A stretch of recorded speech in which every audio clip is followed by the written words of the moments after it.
এখন আমরা প্রতিটি ধাপের গভীরে গিয়ে ওই ধাপটি কিভাবে আমরা আমাদের কাজের জায়গায় অ্যাপ্লাই করতে পারি সেটা দেখব। প্রথম ধাপ কি মনে আছে? সরানো, সর্টিং করা বা সরানো। এই ধাপের উদ্দেশ্য কি? উদ্দেশ্য হচ্ছে জঞ্জাল পরিষ্কার করা, প্রয়োজনীয় জিনিস রেখে অপ্রয়োজনীয় জিনিসগুলোকে সরিয়ে ফেলা। তার মানে আপনি কি কি রাখবেন? যেই জিনিসগুলো আপনার সচরাচর দরকার হয় সেগুলো আপনি আপনার কাছেই রাখবেন। সরিয়ে ফেলবেন কি যা আপনার কাজের জায়গায় মোটেও দরকার নেই। হয়তো কেউ এসে কোনো জিনিস রেখে গেছে, অথবা আপনার 2 বছর আগে একটা কাজ করেছেন বা 6 মাস আগেও করেছেন, 5 দিন আগেও করেছেন, বাট আপনার ওই জিনিসটি আর এখন দরকার নেই। তার মানে অপ্রয়োজনীয় জিনিস কিছু আপনার এখানে আছে কাজের জায়গায়, কিন্তু এত বেশি পরিমাণে দরকার নেই, আবার এত ঘন ঘন দরকার নেই। তার মানে আমরা কি কি সরিয়ে ফেলছি? কাজের জায়গায় আমাদের যা একেবারেই দরকার নেই, দরকার আছে কিন্তু এত বেশি দরকার নেই বা ঘন ঘন দরকার নেই। তাহলে আমরা কি করব? আমাদের বের করতে হবে যেই জিনিসগুলো আমাদের কাজের জায়গায় আছে তার মধ্যে আমাদের নির্দিষ্টকরণ করতে হবে যে আমরা একটা জিনিস কত ঘন ঘন ব্যবহার করি। যদি ব্যবহার হয় প্রতি ঘন্টায়, প্রতিদিন বা প্রতি সপ্তাহে, তাহলে সেটা আমাদের অফিসের ডেস্কে থাকবে, মেশিনের পাশে থাকবে, একদম কাছাকাছি থাকবে। যেখানে বসে আমরা কাজ করি সেখানেই থাকবে, প্রতি ঘন্টায়, প্রতিদিন, প্রতি সপ্তাহে। এমন কোনো জিনিস যদি থাকে যেটা আমার প্রতি মাসে দরকার হয়, তাহলে সেটা কাজের জায়গারই আমাদের পাশে হয়তো একটা ডেস্ক আছে অথবা একটা ছোট স্টোর করার জায়গা আছে, সেখানেই থাকবে, মানে কাজের জায়গার কাছাকাছি কোনো স্টোরেজে। আর যদি দরকার হয় 3 মাসে একবার, বছরে একবার, তাহলে সেটা চলে যাবে দূরে কোনো স্টোরিং এর এলাকায়। আর যেসব জিনিস আমাদের একদমই কাজে লাগছে না, সেটা হতে পারে জঞ্জাল, ওয়েস্ট, বা যে জিনিস আমার হয়তো অনেক দিন ব্যবহার হচ্ছে না বা নষ্ট হয়ে আছে, যেটা একদমই জঞ্জাল, ওয়েস্ট, সেটা আমরা রেড ট্যাগিং করব।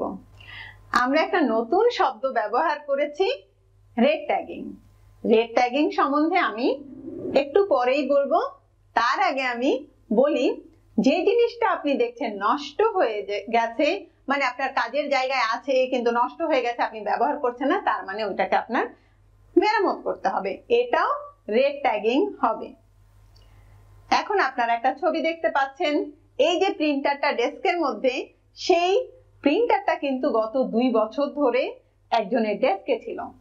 যখন আমরা 5S এর অ্যাক্টিভিটি শুরু করি তখনই কিন্তু রেড ট্যাগিং হয়েছে। তখনই সবাই বুঝতে পেরেছে যে আরে এই যে প্রিন্টার, এই প্রিন্টারটা তো আসলে নষ্ট। সে তার কাজের জায়গায় এটাকে রেখেই কিন্তু তার কাজ চালিয়ে যাচ্ছিল। তার মানে আপনার কাজের জায়গায় প্রয়োজনীয় অপ্রয়োজনীয় জিনিস ছিল।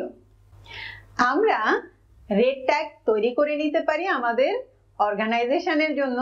সেই রেড ট্যাগ আমরা আমাদের কাজের জায়গায় যেই যেই অপ্রয়োজনীয় জিনিস আছে সেখানে রেড ট্যাগিং করব।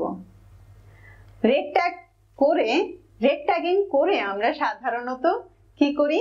একটা রেড ট্যাগ জোনে পাঠিয়ে দেই। আপনারা আপনাদের সামনে একটি রেড ট্যাগ দেখতে পাচ্ছেন, যেখানে আমরা সাধারণত কোন জোন থেকে এসছে আমরা কাজের জায়গা ভাগ করে ফেলি, জোন আলাদা করে ফেলি, কি ক্যাটাগরির জিনিস সেটা আছে, আইটেমের নাম আছে, কত পরিমাণ জিনিস আমরা রেড ট্যাগিং করছি সেটা আছে। এরকম আপনি ডিটেইল দিয়ে রেড ট্যাগিং করছেন। এবং রেড ট্যাগ জোন মানে আপনার নিজের এলাকায় এলাকা ভিত্তিক রেড ট্যাগ জোন আমরা তৈরি করি। সেই জোনের মধ্যে আপনার অপ্রয়োজনীয় জিনিসগুলোকে রেখে দিচ্ছেন। কেন আমরা রেড ট্যাগিং করি? হয়তো আপনার এই মুহূর্তে একটা জিনিস দরকার নেই, কিন্তু আপনার পাশে যে আছে বা অন্য জনের কারো কিন্তু আপনার অপ্রয়োজনীয় জিনিসটি দরকার হতে পারে। সো 500 বা 5S এর যে কোঅর্ডিনেটর থাকে সে আসলে এই রেড ট্যাগ জোনের কি কি আইটেম এসেছে সেগুলো পর্যালোচনা করে বিবেচনা করে যে আসলে কি ওই জিনিসটি রেড ট্যাগ জোনে থাকবে কিনা, নাকি এটাকে আমরা দূরে পাঠিয়ে দিব, অথবা এটা কি বিক্রি করা হবে কিনা। সো এই কার্যক্রমগুলো আসলে অর্গানাইজেশনের মধ্যেই 5S কোঅর্ডিনেটর করে থাকেন। আমি আবার রিক্যাপ করছি, আমি আবার বলছি কিভাবে আমরা প্রথম ধাপ সরানোর কার্যক্রমটি করতে পারি। আপনার দেখতে হবে কোনগুলো আপনার কাজের জায়গায় দরকারি, যেটা আপনার দরকারি সেটা রাখছেন, যেটা আপনার দরকার নেই মানে কাজের জায়গায় কোনোভাবেই দরকার নেই, এত ঘন ঘন দরকার নেই বা এত বেশি পরিমাণ দরকার নেই, সেটা আপনি বাতিল করে দিচ্ছেন, রেড ট্যাগিং করছেন, তাই না?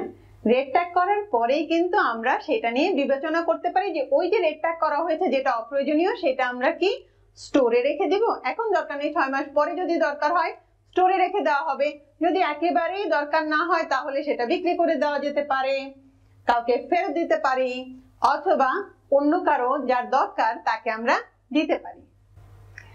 তাহলে আপনার এই যে প্রথম ধাপ সরানোর কার্যক্রমের কি করতে হবে মনে রাখবেন, প্রথমেই ছবি তুলে নিতে হবে আপনার কাজের জায়গা যেখানে আপনি প্রথম মানে সরানোর কার্যক্রমটি করবেন, প্রথমে তার একটি ছবি তুলবেন, কারণ আপনার সরানোর পরে কিন্তু দেখতে হবে যে দেখি কেমন লাগছে আমার কাজের জায়গাটা, তার মানে আগে কেমন ছিল পরে কেমন হয়েছে সেটা আমাদের দেখতে হবে।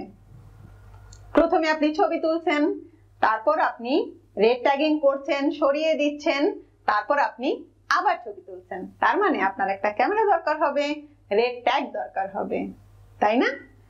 অতএব আমরা এখন ডিসকাস করলাম সরানো মানে প্রথম ধাপ নিয়ে, আমরা পরের ধাপ মানে সুবিন্যস্ত করা এই নিয়ে আলোচনা করব পরের ভিডিওতে।